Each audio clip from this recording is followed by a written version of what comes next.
পানাম নগর বাংলাদেশের অন্যতম ঐতিহাসিক নিদর্শনগুলোর একটি, যা পুরনো বাংলার বাণিজ্যিক ও সাংস্কৃতিক সমৃদ্ধির সাক্ষী। আসসালামু আলাইকুম, আমি আপনাদের মৌরিয়া আপু। সোনারগাঁয়েরই মেয়ে, চলে এসেছি আমাদের সোনারগাঁয়ের পানাম নগরে। আর পানাম নগর দেখতে কিন্তু আমার অনেক ভালো লাগে। পানাম নগর অবস্থিত সোনারগাঁও এলাকাতে। এটি মূলত 1900 শতকে গড়ে ওঠা একটি সমৃদ্ধ বাণিজ্য নগরী ছিল, যেখানে ধনী হিন্দু ব্যবসায়ীরা বসবাস করতেন। তখনকার সময়ে সোনারগাঁও ছিল বাংলার একটি গুরুত্বপূর্ণ বাণিজ্য কেন্দ্র। পানাম নগরের সবচেয়ে আকর্ষণীয় দিক হল এর ইউরোপীয় ও মোগল স্থাপত্যশৈলীর মিশ্রণ। এখানে প্রায় 50টির মতো পুরনো ভবন রয়েছে, যেগুলোর অনেকগুলো এখনও দাঁড়িয়ে আছে। এই নগর একসময় নীল চাষ ও বস্ত্র ব্যবসার জন্য বিখ্যাত ছিল। ব্রিটিশ আমলে এটি একটি গুরুত্বপূর্ণ বাণিজ্য কেন্দ্র হয়ে ওঠে। এই বাড়িগুলোর ভিতর দিয়েই আগে আমাদের চৌরাস্তা যেতে হতো, আর এখন কিন্তু এগুলি পর্যটন স্থান বানিয়েছে।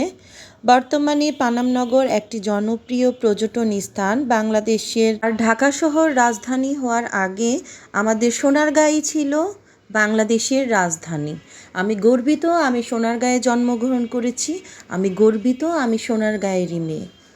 হাজারো বার, লক্ষবার দেখলেও আমার পানাম নগর দেখার স্বাদ মিটবে না।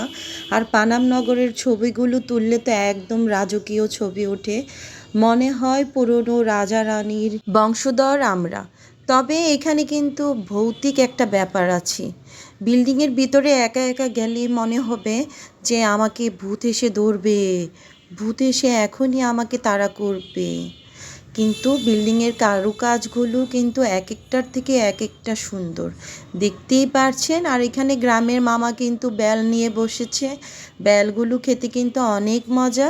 তারপর আমার ছোট দুষ্টু কিন্তু মেলাতে গিয়ে তার খেলনা কিনতেই হবে, কারণ সে যেখানেই যায় তার খেলনা কিনতেই হয়। আর সাথে তো আমার ছোট মেয়ে আছেই, দুষ্টামির জন্য সেরা। দুইজন মিলে একটার পর একটা জিনিস দেখতেছে আর কিনতেছে। আমার তো এই মাটির হারিকেনগুলো খুবই ভালো লেগেছে। এখন যেই হারে কারেন্ট যাওয়া শুরু করেছে, মনে হয় হারিকেন দিয়েই থাকতে হবে। তারপর তো এই খেলনাগুলো দেখতেছিলাম, আমার তো এই খেলনাটা খুবই ভালো লেগেছে। সাথে বাংলার তাজমহলটাও কিন্তু সুন্দর ছিল। তারপর যে যার পছন্দের মতো জিনিসপত্র কিনে নিচ্ছিল। এই যে আমার মেয়ে ব্রেসলেটগুলো কিনেছে, আমার ছোট বোন আংটি কিনেছে। আমি আবার এই আয়নাটা একটু দেখতেছিলাম, আমার তো খুবই ভালো লাগছিল, মনে হচ্ছিল মোগল সাম্রাজ্যের রাজা রানীদের আয়না। আর এই যে সে কিন্তু গরু কিনে মার্কেটের ভিতরেই খেলা শুরু করে দিয়েছে। তারপর আমার মেয়ে এই চুড়িগুলো কিনেছে। আজ এই পর্যন্তই। আমাদের ভিডিও যদি ভালো লাগে লাইক করবেন, কমেন্ট করবেন, শেয়ার করবেন, পাশে থাকবেন সবাই। আল্লাহ হাফিজ।